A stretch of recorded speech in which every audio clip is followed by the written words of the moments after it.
Great, thanks so much, everyone.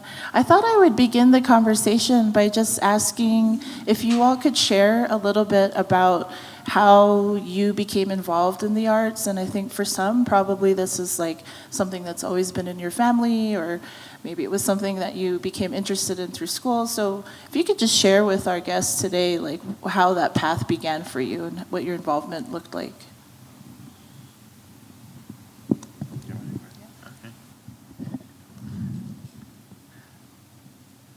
Thanks for the question, Heidi. It's really, it makes me reflect about who I am and where I come from. I grew up in Santo Domingo, like I mentioned, which is pretty much 20 minutes down south from here. You probably passed our gas station, or hopefully you got gas from our community. But I come from a family, I've learned and have lived the experience of seeing my family from my great-great-grandfather being a trader. So he traveled New Mexico, trading for a community with arts, and we have a lot of, for Diné people here, we have a lot of blankets that he traded, right, jewelry for. So that connection to business is sort of embedded in our family, I like to think. My grandma was a jeweler. She sold her work here in Santa Fe, never participated in SWAIA. She didn't really feel like she fit in that environment, right? She came up every day selling her work. So for her, it was her time to take vacation, she would say, right? So she could make more work. So that was her time because, Indian market, the whole place is taken over. And so that whole experience in terms of seeing that, knowing that was a part of my family, really sort of was a part of my development as an artist. I drew as a kid and didn't really have a desire, I guess, to do something in the arts. And I was actually interviewed on Business of Art here in Santa Fe on KSFR by Nakona Burgess. He's a painter, Comanche painter. And we had a similar discussion, and I've started to think about this more recently, how the framework of business is a part of our culture, right? We just don't know how to transition from being, and this is across the whole country, right? We all traded. Everybody in here, if we had some type of material that we could get for something we're needing from a different area, we knew how to make that exchange, right? We had value within things that we owned, and we didn't see them as art back then, right? They were more utilitarian, but now we see it as art. So I think there's that connection to knowing that in our own DNA, we have that ability to be successful business people, right? If we just acknowledge that fact that it's who we are as people. We just don't know how to, well, you're learning now, how to transition that way of thinking into the system we have to live in today, right? Dealing with the internet, building a website, all those types of things. So my interest was more into digital arts. Went to college in Southern California and slowly sort of evolved as a designer across various mediums, but primarily focusing in theater, which is interesting. But today it really helps in terms of understanding when I work with museums that lighting, creating environments, creating graphics for exhibitions, for artists' shows, that all kind of comes into what I do. So in the form of the artwork I create, it's more commercial design, and then creating experiences visually for museums, for exhibitions. So I think hopefully that answers the question. But so my connection to art is kind of broad, and I like to take time to acknowledge that that savviness of being a business person comes from my own family history, right? I'm just sort of living the life in the current state of doing business. Good morning again. No, I got my experience actually as an intern. When I graduated from the Institute of American Indian Arts, Steve Wall had said, hey, I got an internship for you. And it was actually with SWAIA. It was it was an incredible experience. The people I got to meet, and coming from a small community and very remote and rural, I saw those sacrifices made by people selling their weavings or their jewelry in Gallup or Shiprock, wherever it was. So really being able to be a part of it and see these people that we help service, that we bring, we feed their families, we help them make that possible. That means a lot to me. We did a lot of community outreach this year, and just really seeing the different tribes and the different economies that they came from was really interesting.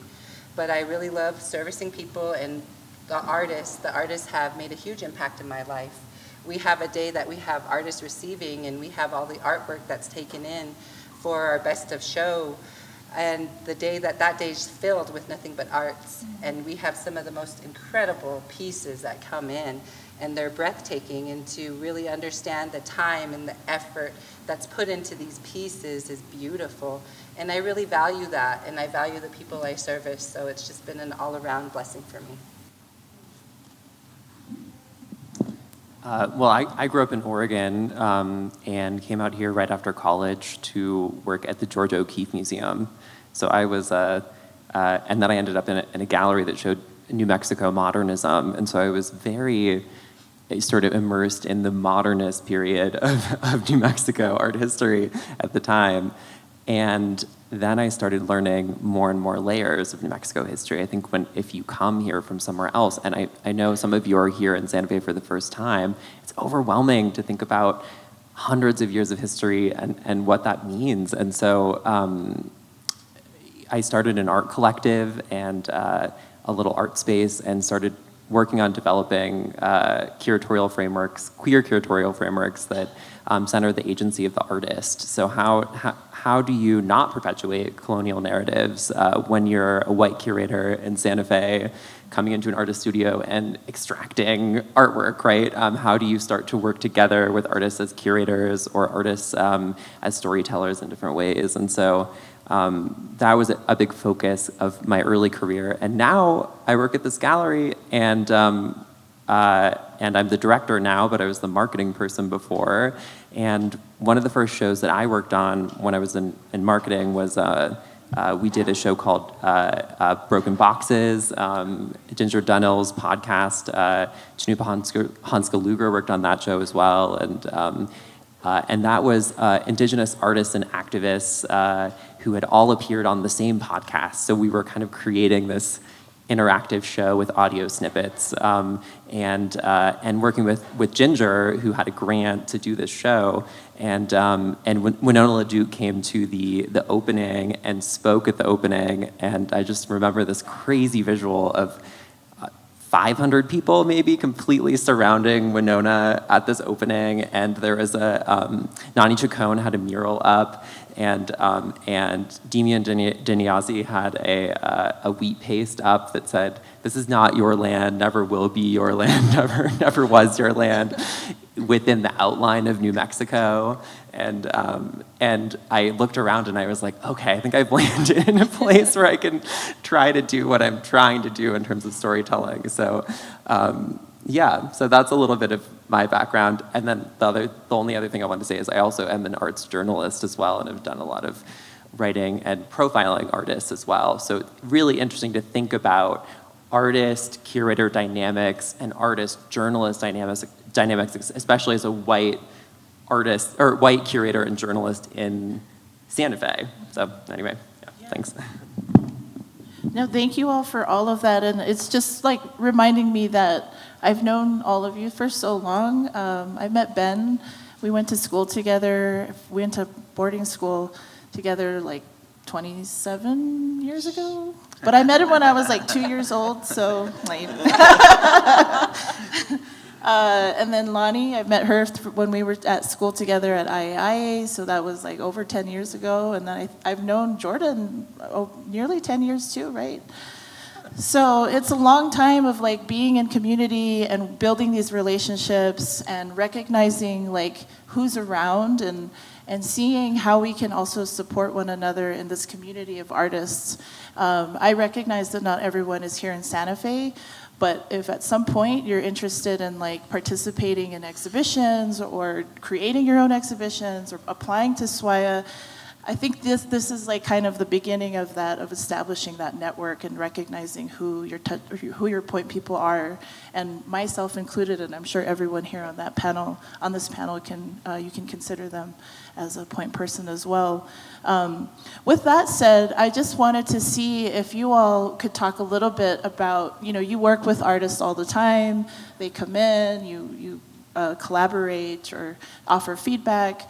What are some really good touch points if an artist is just getting started, or even if they've been in the scene for a long time, maybe they're in the process of redeveloping or creating a new website or getting those materials that they need, a portfolio, those really basic tools that an artist needs. Can you talk a little bit about what those things are in terms of, from your perspective, what are the main tools that they would need? And what are the best approaches to sort of accomplishing and having those tools available to you? Well, with my job in particular, we had to do a lot of community outreach, and this meant going out to the communities. And fortunately, I wasn't able to get out to all the places I wanted to, but I really focused on those small communities, as in Hopi, where we have our Pueblo wooden carvers, are trying to promote more basketry. And what you find is, there's the technology barrier, of course, we all know and we're aware of, but you have people that have, they find applications intimidating. They don't have access to cameras. They can't take good pictures of their work. And these things are very hindering to them in the long run. So being able to be there and to provide these services and help them fill out these applications has been my #1 priority. It was a lot of work, and there's a lot of places that we still want to hit. But those are some of the common issues that we have with artists when they're filling out applications. And even filling out the application itself can get kind of tricky, and people get frustrated and they get discouraged. So we went in and we used a Zapplication this year. And one thing I find is that these applications are they're from a Western perspective. So really trying to fit the model of an Indigenous art show is kind of hard when I'm trying to collect certain information. So these are some of the barriers that we had, and how do we accommodate? How do we make sure that these artists understand what we need from them? Trying to tell a grandma, hey, I need you to take this picture, but you have to have your pixels at 1600. She's not going to have any idea. And I feel bad about that. I don't want them to be discouraged. I want this to be an easy process for them. So it's almost like developing a curriculum and just being able to get that correct information as far as a portfolio goes, what you need, what makes your application strong. And some of the applications that came, I know the artist, but the picture quality was bad, and that just breaks my heart knowing that. How do we promote these things and give these people the tools that they need to be successful?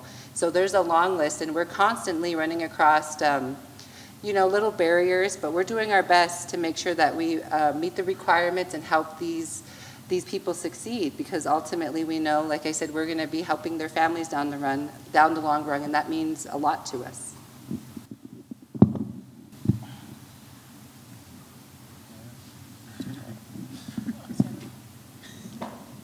Could you repeat the question? Sure, and I was also going to mention too, I'm glad that Loni brought up a lot of these things about how the application process for certain things can be kind of intimidating for a lot of artists.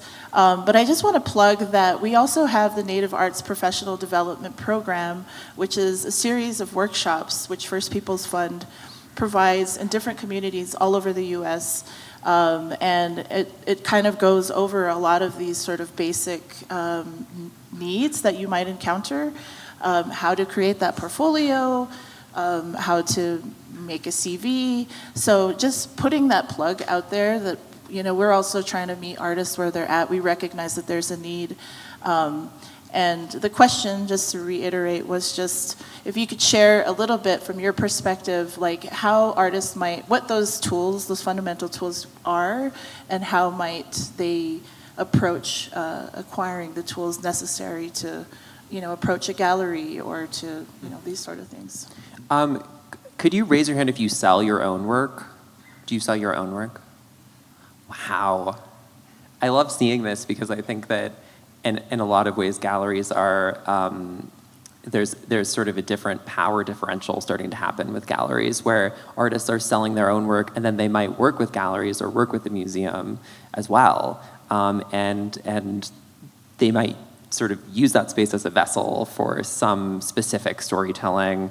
But if you're selling your own work, you're already developing a lot of the tools that you need to pitch to a gallery. And I will say, for us, I mean, even if the imagery isn't great, even if it's a snapshot on your phone, send it our way, and we'll definitely review it. It doesn't have to be this enormous, elaborate kind of presentation, but I mean, it is an interesting question, because obviously this market is really competitive. It's a market that has tokenized artists and shoehorned artists in terms of their aesthetic for so long. And so, I think that for me, there's been this huge focus on how to shift from potentially self-selecting or being a gatekeeper and towards expanding outwards from the artist networks themselves. And so, I think connecting with other artists who might be showing at galleries and sort of using those links to pull yourself in, it can be a really good thing. And it's something that you're already doing. Like, I heard you two talking about your work earlier, and it was just so cool to hear, because it's like, I don't know, finding that community and weaving it together, I think, and connecting with folks is what you're doing here. And you're already kind of, you're doing the hustle, So, yeah. So even a snapshot, I guess, is what I would say, totally works for pitching a gallery, or at least our kind of gallery. For me, I think it's more of the artist or yourself having to think about your medium, right? Because we're talking about several different things here. One is an established art market that requires certain things. Another is a gallery, right? And then there's also those of you that sell your work, as you guys displayed. Those are all three different things in terms of like what tools you need to effectively be successful in those areas.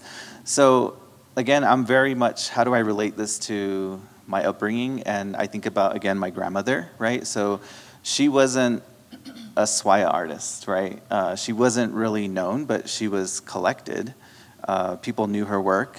Her work was high quality, I would say. And so she understood what she needed as an artist, right? A practicing artist, a jeweler. She knew what tools she needed, her basic tools, right? And a simple thing as plastic bags to put her jewelry in, right? A business card to insert into that bag to give to the person buying it. So she sort of knew the fundamentals of, okay, this is all I really need, and that's what's going to be all I spend on the business itself. And it's fun to be able to think about those processes within the mediums you have, because it's not a one-answer solution, right? Someone might be doing film work. That has nothing to do with someone who's a painter, right? So how do you deliver your artwork into mediums that make sense? So if you're someone who's a painter and you're trying to distribute your artwork, of course, everyone can have a website, but I think it's also understanding yourself as an artist is sometimes related to your personality, right? So it's more common now. When I started in the business, branding wasn't a thing that we all sort of know about now, right? Now it's everyone has a personal brand, everyone's on social media, everyone has a persona. So how do you project that persona within your artwork? And it's unfortunate sometimes you're buying the person's personality over the work, if that makes sense. And then also knowing that there should be levels of, when you think about your customers or who you're selling to, my grandma always said, I need to be able to sell to a family who has a daughter and they've given her $10. I want her to be able to buy a bracelet. To the mom who can buy the $300 necklace, right? So she never left anyone out who approached her work to say, anything on this table is affordable. So she always sold stuff. She was very smart about having a wide price range of things. And so that taught me, in when I went into my own business of working for artists or working for organizations, that I had to establish a price point or my products and how I'm going to sell those to organizations. So I think as an artist, maybe that's one of the tools to think about is how do I fit within this spectrum of the art scene, and how do I not lose customers? Because if you're at SWAIA and you're selling big paintings and that's all you have, and I see Goga here. He took one of my classes at IAI, and I mentioned in class, you want to have a print, right? Maybe they can't afford the painting, but they can afford $25 to have a print. You still made money, right? So you always want to think of opportunity for your customer or your clients, right? Of giving them something as opposed to just focusing on the larger works. That would be sort of my... Wait, I have one question for you, Ben, because you've also done like these major institutional commissions and things. Like, how did you go from sort of conceiving yourself as an artist who was selling smaller scale work to like doing these major things? And how did you do, how did you get to that point where you were doing those pitches? Because you got it, that's a whole other level. Yeah, I think, well, again, relationship back to our family matriarch who really influenced me. My community and my family is very matriarchal, so who I am has been shaped by females, right? Of course, I have my uncles that are important in that process, but I feel like everything that I needed to know and be successful was given to me by my grandmother, or the matriarch, and my aunties and everyone that are in my family. A lot of that, too, was when she would sell, she would go, right, I need to go get us lunch, and she'd be at a show, like at the Hurt or whatever, and then she would leave me at the table and say, this is how much this costs, this is what the material is, these are the turquoise that I'm using, this is the silver, so, okay, I'll be back, right? And then she'd tell me, don't be shy. And so I feel like that's also one of those like stigmas, like natives are shy or native kids are shy. She totally like showed me like, no, you can't be shy in this business, you have to put yourself in front of people. So I feel like just that little confidence as a little kid, maybe 6, 7 years old, selling work, and I always wanted to, every time she went to sell or go get us lunch, I always wanted her to be happy when I came back, even if I sold like a $10 bracelet, you know what I mean? I wanted to like, so she would invite me to be a part of the process and learn that this is a part of how business runs. So to your question, a big part of that is again, I go back to the personality, right? Breaking that sort of like, yeah, you may not be an extrovert, you may not have that in your personal life, but in terms of going into business, you need that. You need to be able to sell yourself, right? And ultimately, that's really what's happening, especially if you're going in business for yourself. Like I've known Justin too, who also, the organization who he was at before, the No to Be Gay, the Third Foundation, that first pitch in connection to like working with the local design company was sort of the sell to them. And then one, delivering quality work, right? And them trusting us that we're reliable, we show up on time, right? We're there, we're part of the planning. So there's accountability as an artist too, right? You can't, the moment you slip up is the moment someone starts to talk about you, right? Oh, they didn't show up on time, right?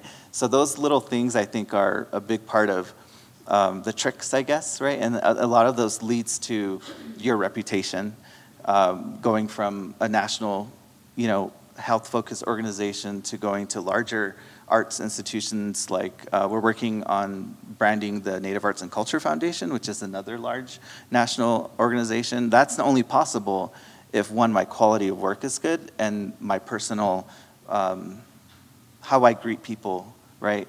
So I like to say that like anytime I meet a client, I always think of I'm talking to my grandma.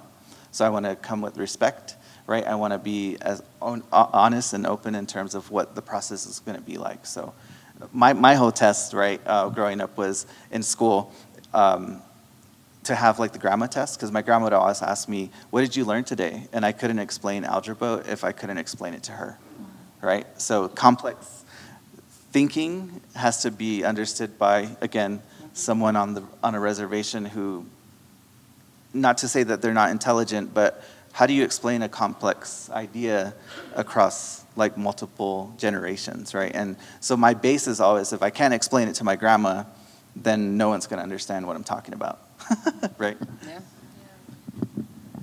And I think that's such a really good point, because as artists, we're essentially storytellers. We're sharing details or stories related to our own personal identity. then we're probably talking about other very like important and critical issues in our community or at home. And I think that you're talking about really like distilling information and how do we make that accessible to the public. I think those really play into a lot of the key components of what an artist portfolio is as well, right? Like your artist statement, your artist bio, really keeping those things like really tight, if you will, and like short and sweet. And those things take practice. So I know, like I work with students all the time, and I feel like that's something that's always really intimidating for them. And sometimes the definition of the two documents gets interchanged. Because it is like weird, like what is an artist statement? What is an artist bio? So just know going into whenever you're revising those living documents, meaning that these are documents that you're gonna have to revise always for the rest of your life, because your work is changing always. That it's intimidating for a lot of people, but it's not impossible. And if you can see that act of creating those documents as something that really refines and helps you understand why you're making the work and who you're making it for and why it's important and why we should care, I think it really helps you understand then it plays into the work that you begin to create, but I feel like it also comes off in public, like when you're talking to a gallery or a collector, whomever, that understanding those simple documents or like that story that you have makes those pitches, if you will, or those interactions like 100 times easier, really. So I guess on that note, I mean, let me look at the time. We have a little bit more time to sort of sift through a lot of these things, but I just wanted to hear a little bit more about like, you know, what your advice would be for artists. Like I know, Ben, you're talking about like, you know, being able to sort of distill information and share your story in a very like whole way. What are some additional tips that you might be able to offer to our artists as they're sort of venturing out into the world? One thing that I do want to share as well, and something that I encounter all the time as a consumer who purchases work from other Native artists, both online and in person, is the website situation. I highly encourage every single one of you, if you don't have a website now, to get a website. It doesn't have to be really fancy. In fact, a lot of point of sale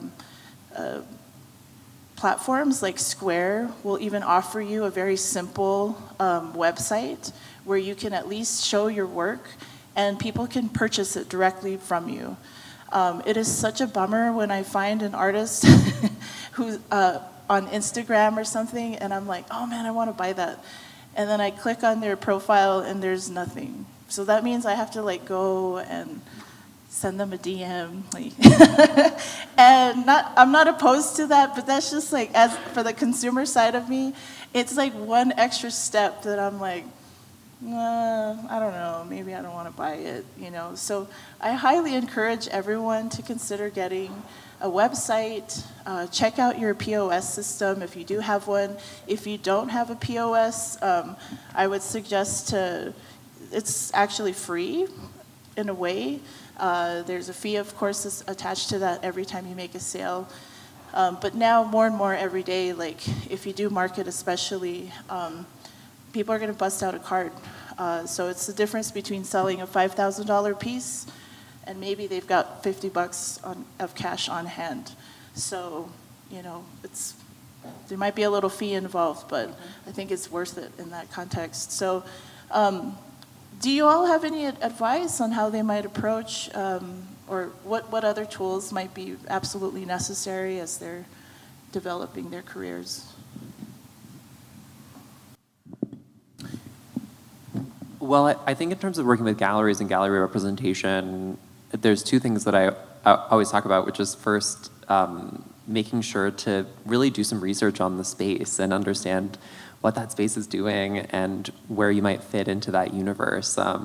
and really reflecting that when you get in touch, you know, really letting the gallery know that you're aware of what they're up to, whether even if you don't live, say, in Santa Fe, and so you can't show up to openings, if you're, you know, able to access some of the gallery's materials or really look at what they're up to, so that you know when you reach out that you might actually be a really good fit. And then I guess the other side of things is that also helps you vet the gallery, right? Like I was talking about that different power differential that's happening where artists are selling their own work. I think that's really important because that allows you to say yes or no. You know, we've had artists turn down representation and just show with us on a consignment basis because they have really strong Instagram sales and they didn't want to cut their Instagram sales on a local basis because we have like a geographic sort of exclusivity agreement just in New Mexico. So, but I guess that's the other thing I would say is if a gallery or an arts institution hands you a contract, I think it's really important to understand that that's a business negotiation. It's not something that's set in stone. It's not something that you have to just sign and say yes to. You can negotiate what those terms are, and especially in the context of your business, right? Like, what makes sense for you? Does representation make sense? Do you need to change the geographic exclusivity so that it's just narrower so that you're able to sell to your current client base? Like all of those things are okay, or they should be okay for a gallery that you would want to work with, right? So vet the gallery. And I guess the very last thing I would say about it is that it is really hard to imagine yourself kind of unfurling your work in this big, like, gallery space with these big white walls sometimes. Like I think a lot of the artists that we work with are making work like in their bedrooms or on their kitchen tables or something, right? So like it's hard to imagine kind of ferrying your work from that small space into a much larger space. But I think, I mean, Ben's such a good example of someone who really envisioned that shift, you know, from a smaller sort of sphere to a much larger sphere, and I think it's possible, and it you know, it doesn't take as big of a leap as you think. Like I said before, you're all kind of already doing it in your own world. So if you just pitch hard and have an idea of the story that you're telling, and you know, send basic documentation, something really big could happen. Sorry, yeah, that's it. Can I just add something? And I think you brought up such a really good point about doing research as to where you want to be shown. You have all the autonomy in the world to make those decisions, and that's such wise advice because, especially in a town like Santa Fe, where there's a ton of galleries, and I think the idea of showing in a gallery sounds really cool. But there have been you could probably easily like tap into your own network of artists, and they'll tell you like, oh, this gallery, they didn't pay me, or they didn't pay me on time. So there's a lot of those kinds of issues do pop up. So it's worth just kind of like checking it out. And also, by the way, like, is the gallery, are they willing to work with you? How much work are they willing to put out to represent you? Like, what does that mean, right? Like, who cares if you're in a gallery if they're not gonna like promote who you are on their like website and among their audiences, maybe putting out ads. So really think about those relationships and do research when you're thinking about approaching a gallery, or if a gallery approaches you too. Did you all? Yeah, so some of the issues that we came across, and I would encourage artists to really make sure that they're aware of too, is, you know, make sure you enter your emails and your phone. We always have an issue with people not getting back to us. Or we had people that didn't even know their passwords to get into their emails. So things like this you think aren't a big thing down the line, but they really are. And like we were saying earlier, do some research on where you're going. When we have our market artists selling out in the plaza, they need a GRT number, a gross receipt tax number. And this is required by the state of New Mexico, and a majority of the places you'll go, that's also going to be a requirement. So you want to make sure that you have the documentation that you need so you'll be able to get the credentials in order to be able to sell. So do a little bit of work in that. And then I would also say, you know, a lot of you artists that aren't established and that are coming up, don't be discouraged if you have not been accepted into any markets. I hate the way people intend to try to define their artistic ability by being accepted into a market. Keep trying, you know, we're open to all venues, and the more you try, the easier it'll get. But those are just a few things that I think are important. One of the things for me, I think that maybe isn't at the very forefront of what you think about in terms of delivering your products, right, to the masses, right, even on social media, is the protection of your intellectual property, right, your artwork itself. It's easy and it's exciting to quickly take a picture of something and share it online and get the likes that you're wanting to outreach and sell stuff. But there's also that challenge of protecting your own creativity, right? And being very aware of how you do that and making sure that that's something you keep sort of at the forefront of being an artist. We've experienced in the commercial field of appropriation of designs, right? And we're all aware of that now. But we've been able to see it sort of happen. And even just influence of how you do that, what's involved, right? You can be inspired by a design as long as you change it 20%, then it becomes original. But that's still not okay to just, you know. So we look at even the El Dorado logo. Did a native person design it, or did a white firm design that, or a non-native firm design that? So it's still a form of appropriation, even though it's not borrowing off of or getting permission, right? So I just would caution everybody, depending on the mediums you go into, just to be aware of that. My grandma did that. Right, and as a kid, I saw her insert little silver discs in her jewelry. So whenever I know that's my work, and then they would say, "How do you know that?" She'd flip through the beads and like say, "Here's the trademark on my jewelry," right? And so she was already thinking about that. She would sketch all of her designs. Again, there's friendly competition as artists, right? And she'd sell down here, and she would tell people like, "Oh, hey, you're copying my necklace design. I'm very inspired that you like my work." And they were like, "No, I came up with this." I'm like, "No." She would pull up her book and say, "Look, I dated it when I created this work," right? So she had her justification, because that was something that was interesting with even just selling art here in Santa Fe at the Palace in the Portal. They were encouraged to copyright their work, but there was no enforcement. So she was sort of her own like reminding artists too, like, that's cool that you can be inspired by the work. Just acknowledge where you learned it from, right? So I think those are like some little things, and it can get hard, right, at going into business, right, and not being afraid. I think the leap, right, that you go into, my grandma's passed since, right, but she's still here with me and guides me every day in the decisions I make, and I feel like if she was here, how much grander the business would be with her, because of the ability of the skill set I have in terms of promotion on social media. But it's not to say that she didn't have that, right? One of the things that we also have to acknowledge is to think about your own history, your own communities you come from. Again, we forget, but we sort of know that we traded amongst people, right?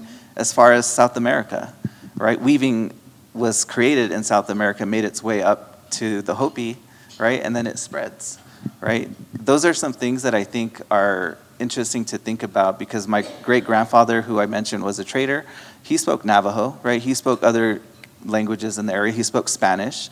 So he was already a global business person, if you think about it that way, right? So how do we use that as inspiration for ourselves to think about, you are also global artists. Just because you're based somewhere small like South Dakota doesn't mean that you have a reach around the world, right? So be aware that there's that sort of context that's there, but to know that because you have that reach now and it's more accessible, to protect your artwork.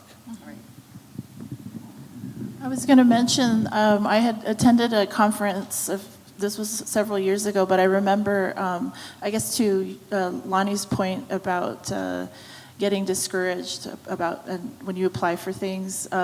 Ramona Sakiestewa, who's a really famous Hopi artist and designer, she's an elder artist at this point, but she was on the panel, and I remember this because it was such a good story. And she said that she's had this career that's like spans over 50 years probably at this point, but when she would apply for shows or fellowships or grants, she would keep all the letters, all the denial letters. And she said she had a huge filing cabinet just like filled up with all these like decline letters, you know. But she kept it for like, you know, over 50 years. And so she can look back on it now and she doesn't have any hard feelings about it. But it's nice, I guess, for her to look to see that filing cabinet of all these like denial letters. And it never deterred her. Like she still continued to apply and apply and apply. And you'll know when you start doing that, when you begin to just like, you know, suck it up and move on to the next thing, that those applications become a lot easier because you have the template already in hand. So you can look at it like that. How can I like, you know, change this around, make it a little stronger? How can I use this for this other application?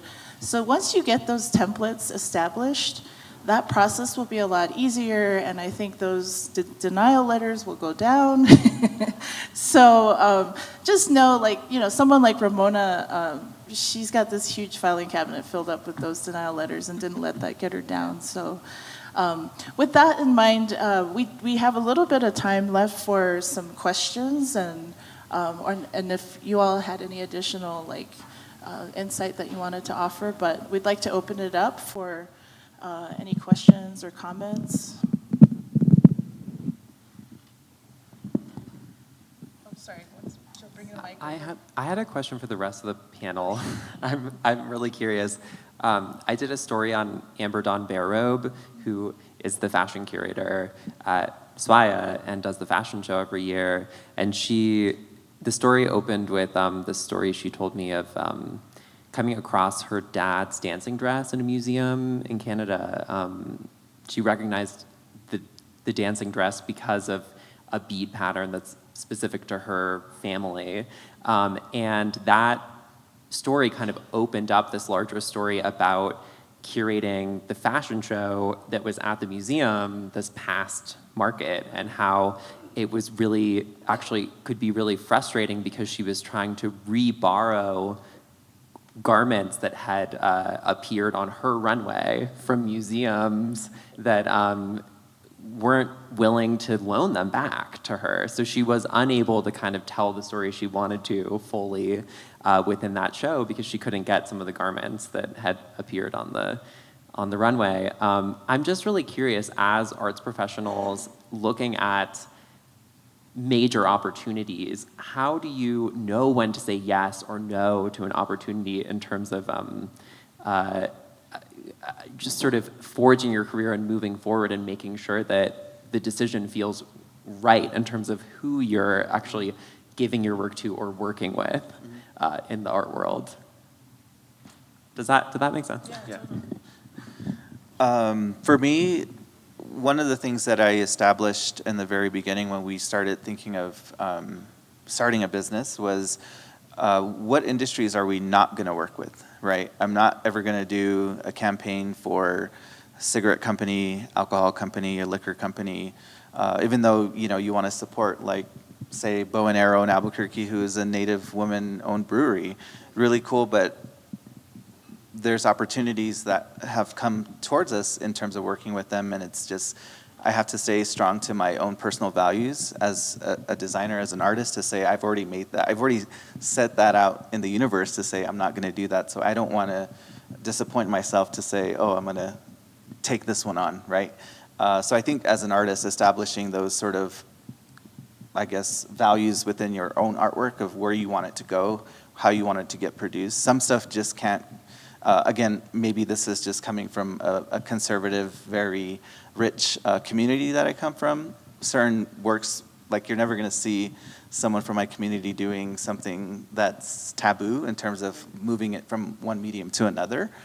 So I think also respecting the communities you come from and the artwork that you make from that community is really important, just so that, again, you don't want to put yourself in a position where your own community leaders, your own elders don't respect your art because you're doing something that is challenging in terms of the community's value of designs, of mediums that you work in. So for me, I think I started out establishing, again, those values for myself as a designer, what I'm going to do, what I'm not going to do. And I think for me, like, especially as an independent artist, when you're established, like you're getting your career started and so forth, you just like want to take all the different opportunities that come your way, because you're like, oh man, like I don't know if it's going to be like this next year.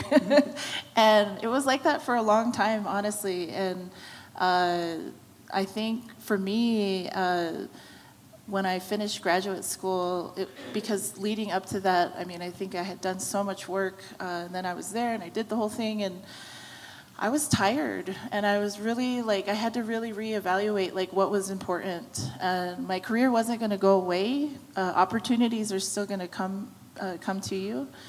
But for me, I really realized that I wanted to spend more time with my sons, and I wanted to have that, you know, be more present. Now that I was at a place where I could just sort of take a step back and maybe breathe a little bit, that was what was really important to me. And so I think it's along with your values, right, of really recognizing like what's important to you, but also just knowing like if you say no, it's okay, because other stuff is going to pop up, you know. So just know that like it's not, you don't have to do everything. Like it's totally not a sustainable way of having your business and being an artist. So. Loni, did you want to share anything? No, I mean, I just reiterate on what they said too. Just really know your boundaries and do your research, and be respectable to your communities and the communities around you is one of the things I would say too. I had a question and possibly a comment about changing the narrative for tribal hotels and shops. Through IANTA, we've been able to get out on the road and travel, and we try our best to keep our monies within the native architecture. It's the gift shops.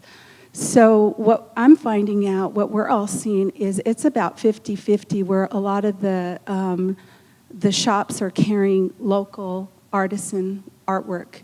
And that's discouraging to see, because majority of these hotels might fly a bigger flagship where the buyers are just bringing in all of this trinket artwork from China and Philippines and all over and other areas. But I think, you know, working as a collective, as art organizations like First Peoples Fund, IANTA, SWAIA, we need to change that narrative somehow so that door can open and let the tribal leaders know that we need to support our artisans in the community first, within the gift shops, within the cultural stores. And so it's something that I've really want to push, and I would love to see more of these hotels and resorts start carrying our own tribe's work first. So if you have any comments on that, I'd appreciate it. I just want to add to what you're saying, which is that I haven't looked at the numbers recently, but I thought that here in Santa Fe, all the galleries, which there's like hundreds of galleries, of those galleries, I think that the last I looked, nearly 80% or more of the artists represented in those galleries are not even from here. So who do they serve, right, at the end of the day? And why aren't there more like native co-ops that are out here, like doing that, representing our communities and really kind of like pooling our resources for that accurate portrayal? So those numbers are really dismal, but I do think like we have all the power to kind of shift a lot of that, right? But yeah, I think just continuing to work on spreading that type of awareness, and I think that conversation earlier in terms of like CDFIs and CDCs is really critical in that conversation as well.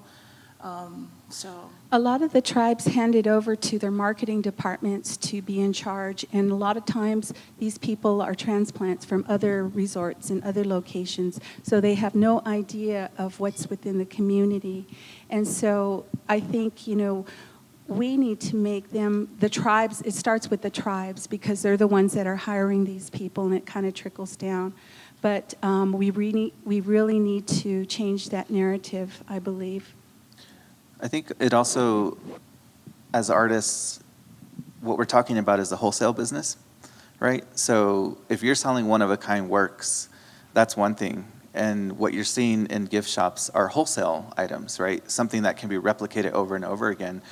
That's a whole different business model, right? So if you're interested in getting into a shop, you almost have to have a different set of funding sources to replicate t-shirts, mugs of your own work onto that platform, right? And knowing that you're going to sell it at cost where there's a markup that the business is going to make on your items.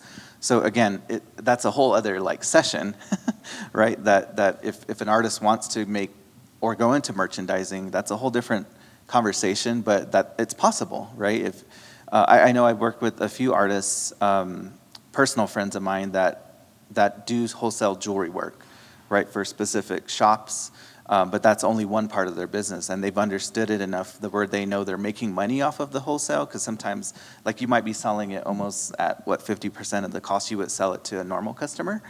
So understanding that that's a whole different business, and if you're interested in that merchandising is a potential area, because your broad is further, right, in terms of getting your things out there.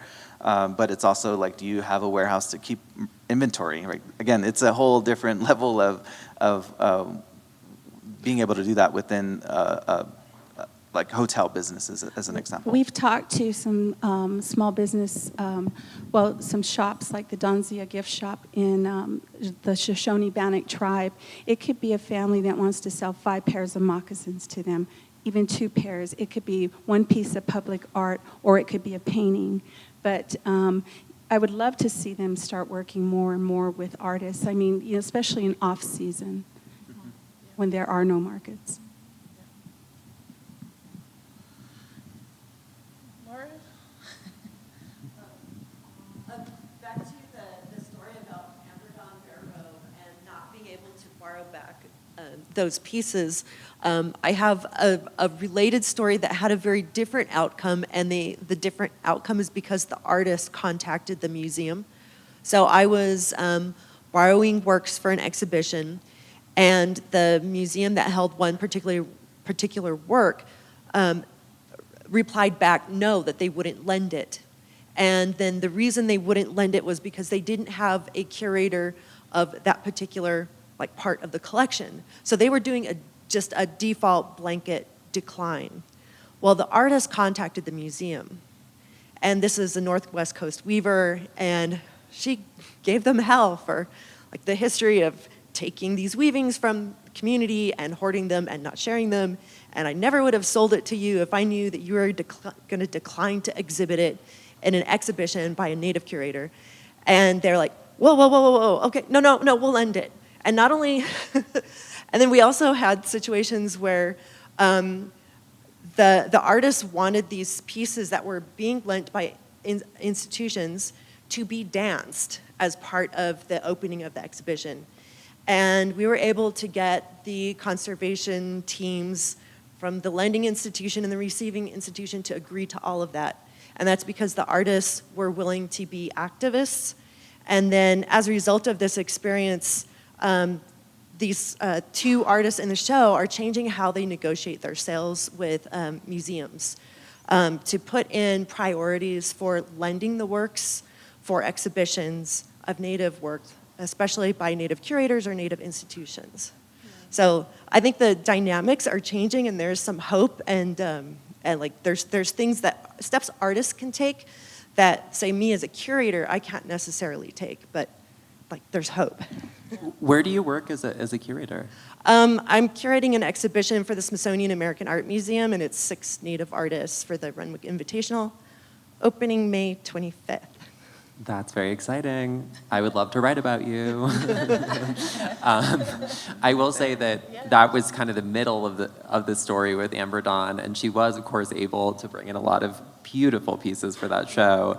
But it was such an interesting moment because the Met had just done a Lexicon of American Fashion show that anchored the Met Gala, and there was only one Native designer in the first rendition of that, and then they really experienced pressure for the second. There was sort of a second part of the show. So I completely agree. I think, and Amber Dawn is such a pioneer in that too, in terms of the fashion curatorial world, really pushing for a different kind of conversation. And I think getting the artist involved is a really great tactic. That's great.